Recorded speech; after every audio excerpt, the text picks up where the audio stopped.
మీరు boAt earphones brand quality చూసుకుంటున్నారా? అయితే ఇది వినండి. వీళ్ళు ఓన్‌గా ప్రొడక్ట్స్ చేయరని, ఇది కేవలం ఒక స్టిక్కర్ బ్రాండ్ అని తెలిస్తే షాక్ అవుతారు.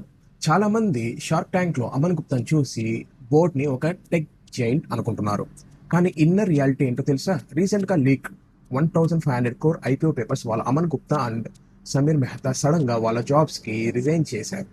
కెప్టెన్స్ ఎందుకు షిప్ దిగుతున్నారో తెలుసుకోండి. 2014లో మొదలైన ఈ బ్రాండ్ యాక్చువల్గా ఏ ప్రోడక్ట్ని డిజైన్ చేయదు.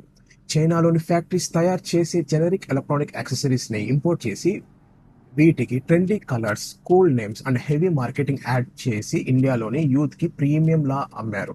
ప్యూర్ డిజైన్ రీబ్రాండింగ్ గేమ్ ఇది.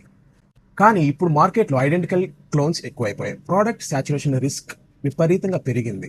అందుకే వీళ్ళు సేఫ్గా బయటికి రావడానికి ప్లాన్ చేశారు. ఈ 1500 క్రోర్స్ పబ్లిక్ ఇష్యూలోని 1000 crores structural offer for sale అంటే పబ్లిక్ దగ్గర వచ్చే డబ్బులు కంపెనీ గ్రోత్కి వెళ్ళదు, డైరెక్ట్గా ఫౌండర్స్ అండ్ ఎర్లీ ఇన్వెస్టర్స్ పాకెట్స్లోకి వెళ్తుంది. బోట్ యాక్సెసరీస్ వాళ్ళ మార్కెటింగ్ హైప్ కరెక్టా లేక టెక్నికల్ ఇంజనీరింగ్ ప్రొడక్ట్స్ మేలా? కామెంట్ సెక్షన్లో మెన్షన్ చేయండి. Thanks for watching.